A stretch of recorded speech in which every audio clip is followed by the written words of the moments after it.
Hi, Jeremy Bradford with Thousand Hills Investments here with your market analysis for June 30th, 2010. Today, the market had another panic day. As you can see on this chart, down volume was approximately 60 times greater than up volume. Now, two different times, I've said that this is panic behavior and almost always gives a short-term bounce up. And two different times, my premium subscribers have taken this information to get in right near the low to make 8, 10, 12% gains over the following week or two. Today we're going to do the exact same thing. We're going to buy on the open tomorrow, which should be an environment of maximum pessimism, and we're going to just see what happens from there, see if we can book another 10% profits. This ought to be old hat by now. You guys know all this, and I don't need to cover this topic any further. The one warning I'm going to give is we're staying below, let me pull up the S&P here. We're staying below these moving averages for an extended period of time here, and we're testing these lows again and again, which typically means that if we pound these levels again and again, eventually we're going to break through. So this time, well, let me say last time, I encouraged you guys needed to be invested 50 to 70% maximum with the rest cash on the sidelines. This time, you need to keep that to 50% max. You need to be in the 30 to 50% area with the rest of your money in cash on the sidelines. This is getting increasingly bearish. And in fact, the only reasons I'm suggesting you invest at all is, number one, that panic day here. That gives you a good, very good chance of moving up. And number two, our support at 1040 here.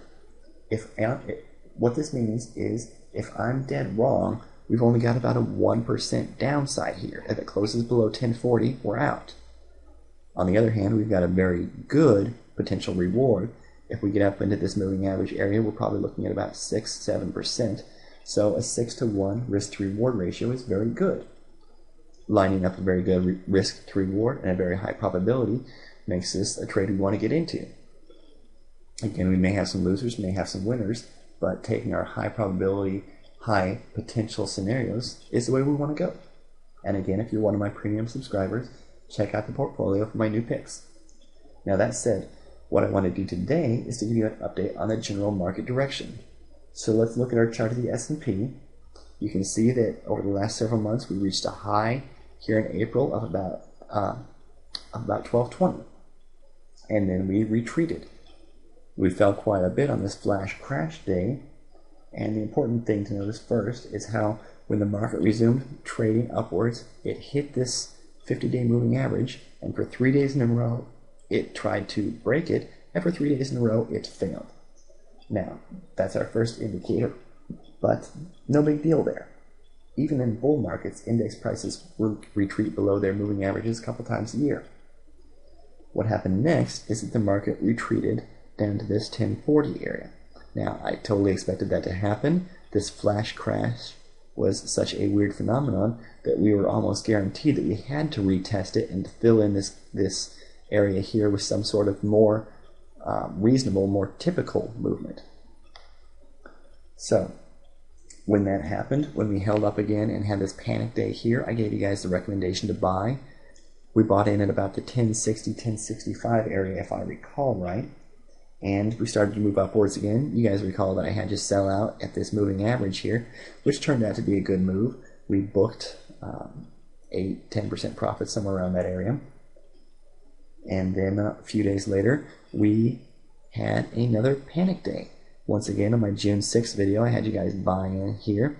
I had you buy in at the open at a period of maximum pessimism. I think we got in at about 1050 there and started to move upwards. Once again, I had you guys sell out at about 1030, which turned out to be a very good call because that ended up being right around the area the market stalled out.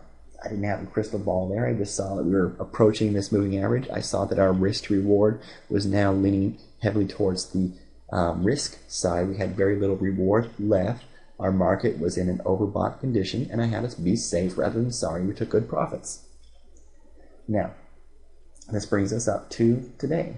We just had another panic day, and I mentioned above that I'm looking to buy a few stocks from this, looking to buy at the open tomorrow, period of maximum pessimism, and I'm looking to be somewhere in the 30 to 50% invested area.